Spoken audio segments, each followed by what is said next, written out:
gotta be you. I'm telling you, the world becomes a better place. When we let our inside out, the world becomes a better place. We let our inside out. When we let our inside out, the world becomes a better place. The world becomes a better place. The world becomes a better place. Place.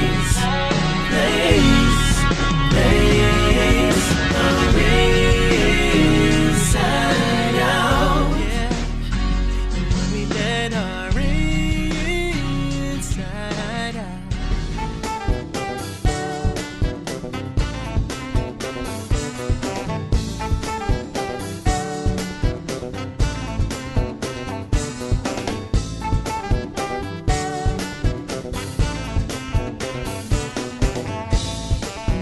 Hi, Steve Green here. Welcome to our show, and welcome to this beautiful day, beautiful autumn into winter day. The trees are changing, the atmosphere is changing, the seasons are changing. There's a feeling of warmth and comfort in the air, harvest in the air. God has made this beautiful day for us to enjoy, and I am so happy to be here now and be able to share it with you. We have some exciting things lined up today on our show to share with you, and we hope that you stick around and get elevated with us as we get elevated in this beautiful day. Peace, y'all. Welcome in. Now it's time for Word on the Street with Barbara Walker. Hit it, Barbara. Do your thing, girl. Thanks, Steve. We're down here live around the art museums, and we're asking people different questions of the day. And we're just so thankful for the beautiful weather that God has provided. Sometimes it's a little windy, so you might hear a little rustling and bustling, but God is good anyway. Ashley, how has God blessed you? He gave me back my life. Oh, do you mind me asking how so? It's a loaded question, but I was in a car accident 9 years ago and was in a coma for a month and a half and broke 3 bones and 3.5 years of rehab after that. And look at you, you're a walking miracle. To God be the glory. God bless you. Thanks. He is good. He's awesome. He's a healer. How has God blessed you today? Today's blessed me well. I have a good job. My daughter's taken care of. I have a good house. I have a good family base there. Can't complain. It's doing well for me right now. Man, he's good, isn't he? Yes, he is. He's good all the time. All the time he's good. Today is very good. Okay. Yeah, thank you. To God be the glory. And can you tell the people your name and where you're from? I'm come from Taiwan. My name is Fu Yang. Fu Young from Taiwan. God bless you. How has God blessed you today? Well, it blessed me with being a beautiful city, have my best marathon ever. I won the age group in my group. He just paid off. He just paid off what I worked for, and I had trust in God. We're talking to one of our marathon winners. So we have a question for you. You want to hold up, let everybody see your beautiful sign and everything? So we want to ask you a good question. Okay. How has God blessed you today?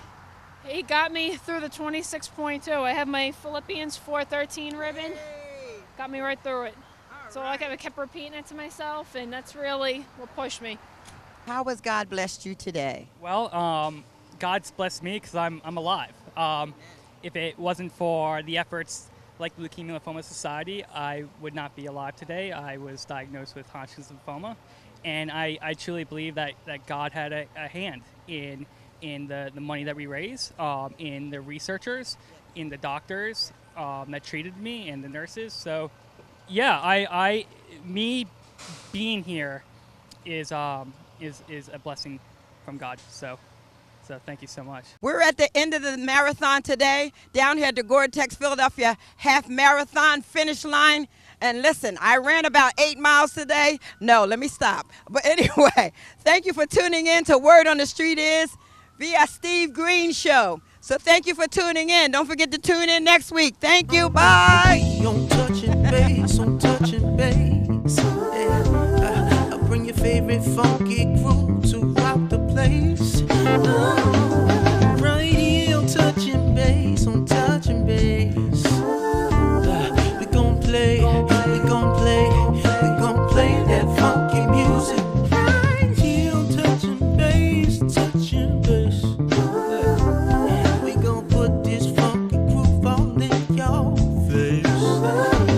Giving you the flavor you can taste. Hi, I'm sitting here with my good friend Jamaluddin Takuma, and I'm so excited to be here because Jamal and I, we grew up together. Jamal, how you doing today, brother? Stevie, I'm doing well today, and it's just nice seeing you after all these years. You still doing your thing and still my buddy. It's a wonderful thing. Always, man, yeah.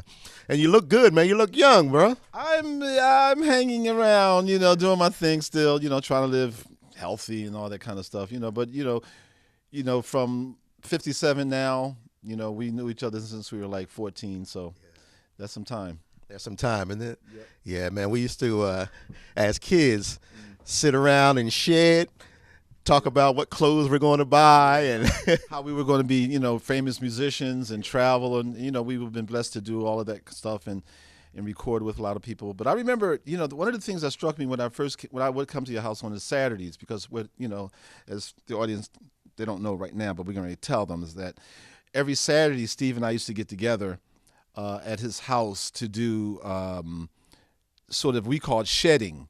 And it was the first time that actually two bass players would get together and shed in that house that Steve lived in the Oaklands part of Philadelphia. And I remember coming to your house a few times and listening to Herbie Hancock, Maiden Voyage. I thought I forgot that, right? Maiden Voyage, yeah, what a tune. That's some amazing times, isn't it? Yeah. Wow, man. Yeah. And look now, man. I mean, golly, because I remember that I would come to your house, man, and your mom would, Stevie! Your house, your mother will be right at the door. Yep. So. And here we are now. And listen, Philadelphia, you guys don't realize that this man here is a world-renowned star. In Philadelphia, unfortunately, he's not as well known as he should be, but hopefully this will help. But Jamaluddin Takuma is known throughout the world as one of the top bassists out there, and he's from Philly. So y'all really need to support anything that he's doing. When he comes to town, please, y'all got to get down and see him do his thing, because the brother is bad to the bone. It's my man Jamal, but he's always in Europe. They think I live in Europe, It's like, we're going to hire a bass player. It's like, don't get Jamal because he's not here. He lives in Europe. But I'm right in Philadelphia. So, right here. But, it's an opportunity. I've been going to Europe since 1976, the first time I played with Ornette Coleman. And give or take about some months, from that time, I was going for like maybe once or twice a month since 1977. So... so anytime that I'm home, I'm doing other things. I'm, trying to relax, go to dinner, eat, shop, go to the movies and stuff like that. Family. Right. That's important for me. What any projects you working on now? There's something that, starting this label, I kind of avoided starting a label for such a long time. And what happened was I started a label called Jam All Productions. And that label allowed me to communicate with the musicians that I've known over the years and to be able to put together projects and stuff like that. The first record was done with a drummer from France named Ahmed Kampare, and also with a guitarist named Mark Rebo. And the second recording on that label was with Ornette Coleman, and it was entitled For the Love of Ornette. And the third recording was with a guitarist from, he has a band called Living Color, but we have a band together called Freeform Funky Freaks. And that album was entitled Bon Vivant. So, and this next project that I'm working on right now is with the legendary Last Poets. Oh, okay. Yeah, so, I'm trying to really get the label up and running and started, and we're learning along the way. And it's nice. I mean, it's just nice to be able to be independent. Not having to wait for a label to say, well, you can do this, you can do that. With equipment that we have now, we can pretty much do what we want and put it out there. And with the internet, we can, have it seen and heard and purchased. Oh, that's great. Now, the Freeform Funky Freaks. Freaks being short for frequency. For frequency. And there's a great drummer from Philadelphia in that band as well, isn't it? Yes, G. Calvin Weston. You know, and G. Calvin Weston is a drummer that played with me with Ornette. He's also been working with James Blood Ulmer, the guitarist from New York, and Calvin has also done stuff with John Laurie from the Lounge Lizards and stuff like that. So, you know, we've been trying to, you know, we've been, you know, treading along, you know, making inroads and just being consistent. That's what I like to say about all of us, you know, just being consistent at what we do, you know. And like, you know, we've seen a lot of people who've come and go, you know, the fads, blah, blah, blah. But, you know, we're still here to do what we do. So that's really a blessing. That's gonna be real deal, man. We are who we are. We're not new artists. Just by say, okay, now I'm an artist. No, we cats, man. We play music, and we come from the music. Plus, we're bass players, so we are the closest thing you can get to the real deal. That's right, absolutely. You know, I mean, it's you know, the influence for me has been really wide. I mean, I sent you a photo not too long ago and you might be the only guy that has this photo. I never let that photo out. It's the photo with Val Burke. He was the bass player from Willie and the Mighty Magnificents, and Willie and the Mighty Magnificents were the backup band actually for a lot of the records that the Moments have done, the Whatnots, and a lot of different groups that were playing at the time. And I was trying to explain to you what I saw at the Uptown Theater here in Philadelphia, which just completely turned me out. I saw him doing a solo. He was like soloing, he was playing, and then all of a sudden, in the middle of his solo, he just took his hands off the bass and started blowing his fingers as if they were on fire. And when I saw that was it. It just completely just blew my mind. And so I've been able to be in contact with him. And he's no longer playing, but we talked about the idea of having a bass that was just old school sound, that a bottom end, that bottom end being the thing that like shook the theaters and shook concert halls and stuff like that. With 2 Sun amps, in the back, or stuff like that. So that's where I come from. From the big sound. Big sound. Yeah, you dig? Sound, yeah. Big, fat amp pegs with 4 15s in it, 3 cabinets, that kind of stuff. Right. That's when they know the bass players in the house, man. That's right. Yeah, absolutely. No tiki tiki tiki is like just bottom end straight out. We had the opportunity of interviewing one of your teachers, Mr. Tyrone Brown. Tell us about working with Tyrone. Yes, Tyrone was a part of a organization called the Model Cities organization here in Philadelphia, which you sort of mentored and taught young musicians who were coming up and lived in the neighborhood. He was also a part of a group called Catalyst and played with Pat Martino. But he was sort of a mentor to me in terms of the electric bass, and an amazing individual and a human being. He always wants to take you out to lunch, and he's the perfect gentleman. And we had so many good times together just in terms of the learning experience, and I'm so grateful to that, as well, being with Tyrone. Are you teaching now, Jamal? What I'm involved with is on a more of an academia level, is dealing with workshops and master classes. I've done a bunch of workshops in Europe, and I was awarded the McDowell Colony Fellowship. And being there, I was able to work on compositions and sort of perfect my craft as an instructor or a teacher. But I don't really like to think of myself as a teacher per se, because I like to sit with an audience and relate to them things that I've learned over the years. And like a lot of times I'll go, well, you guys have come to this master class, and some of you guys are going to be great bass players and some of you are not. They're like, what? I didn't pay $100 to hear that or whatever. I say, well, listen, okay, this is what's happening, is that you're going to start off playing bass, but down the road, you're going to wind up doing other things that's going to be related to music, but it's not going to be directly related to the bass, but you're going to have the bass involved with it.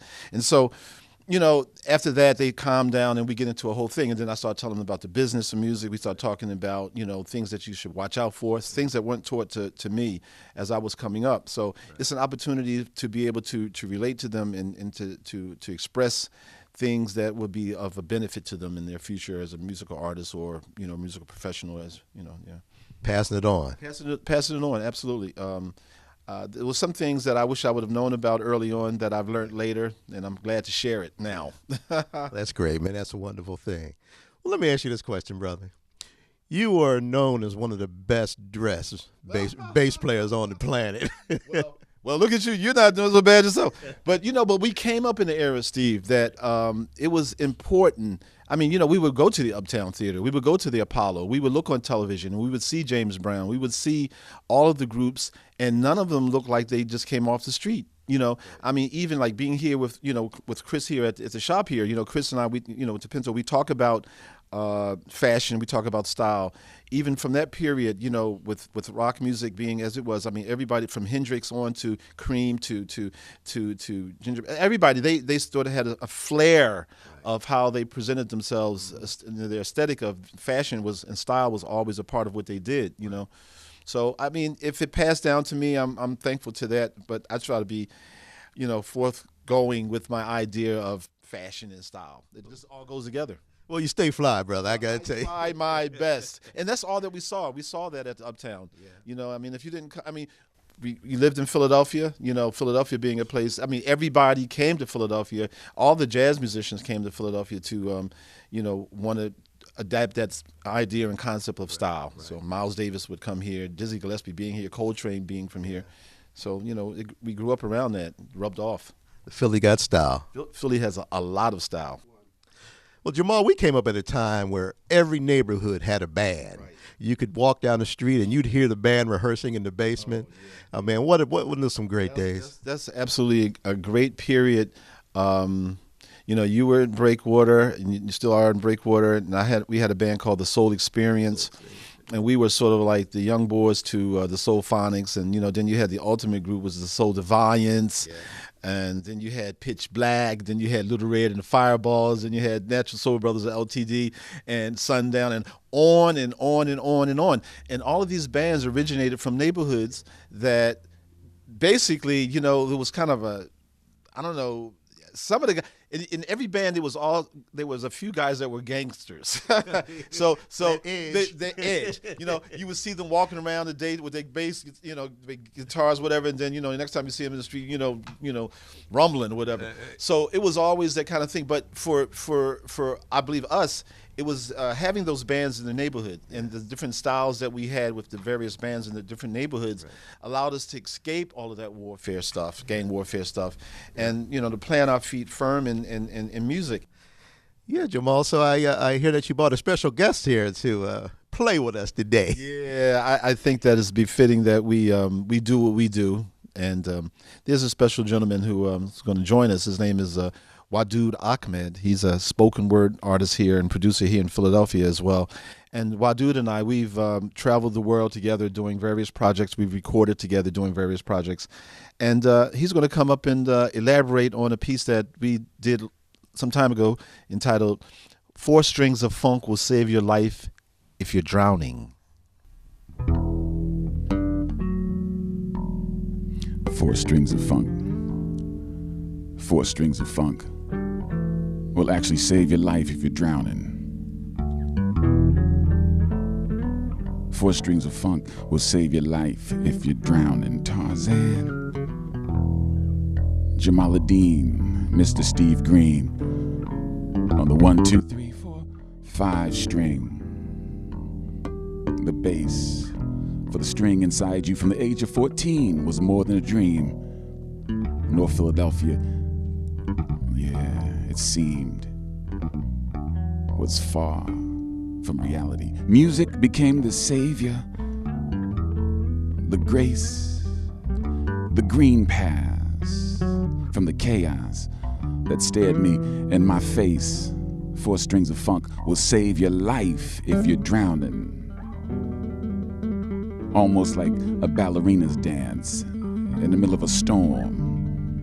We played in the basement of a home-grown North Philly soul sound, yeah.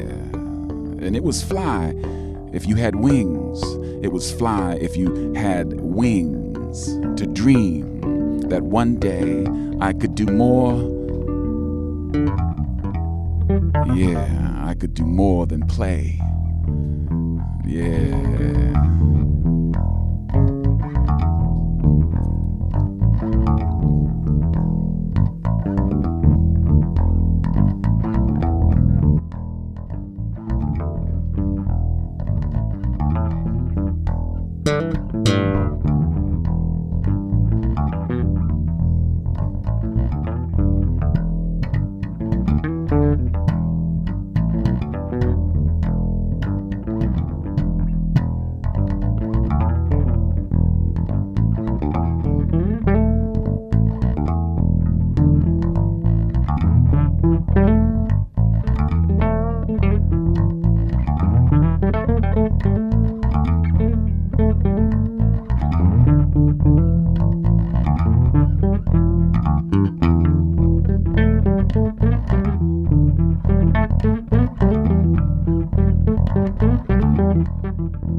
Strings of funk will save your life if you're drowning.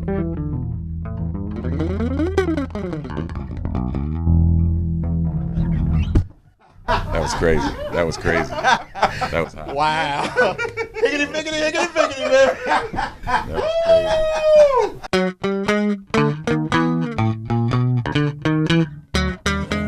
The Steve Green Show, TV for the soul.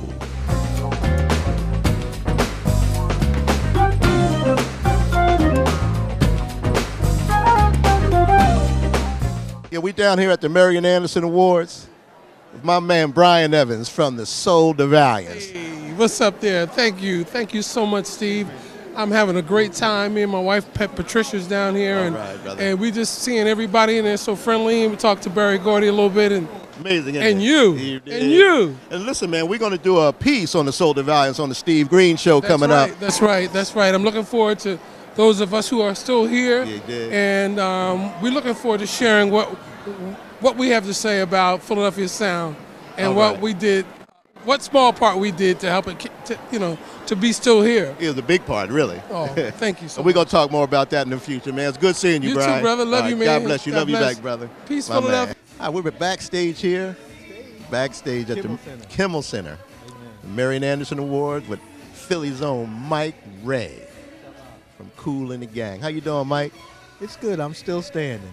You know, we got this thing, and the weekend I got to run down to Bahamas, and then the tour starts. Got 2 dates in China and 8 dates in Japan, so most of December's gone. But I don't get any calls. I've been home, man. No one calls me. Think, oh, he's on the road. No. Well, you're gone so much. We never know when you're here, when you're gone, because you're such a world traveler, brother. It's as long as I sat up, man. But it's been, God's been good to me, Amen.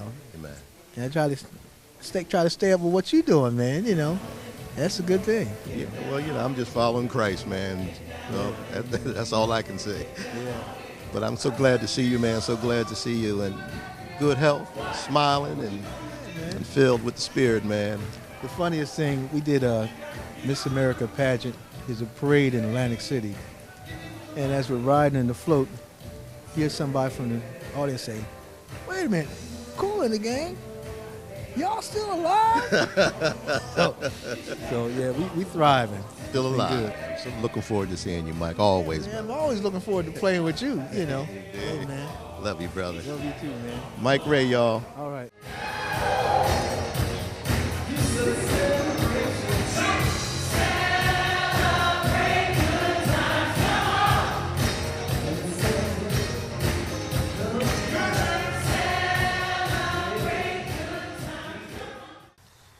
say you got problems and you just can't find a way? It's been a long time since you had what you call a good day. You know what you want, but it seems like it just can't be. And people try to tell you that your dreams can't be reality. Oh, but you know who you are. You know what you got to do to make it all turn out right for you. It's up to you. You can do anything you want to do. All you got to do is stay on the one and spend your time in a positive frame of mind. Stay on the one and keep it in the pocket, and things will get better in time. Peace.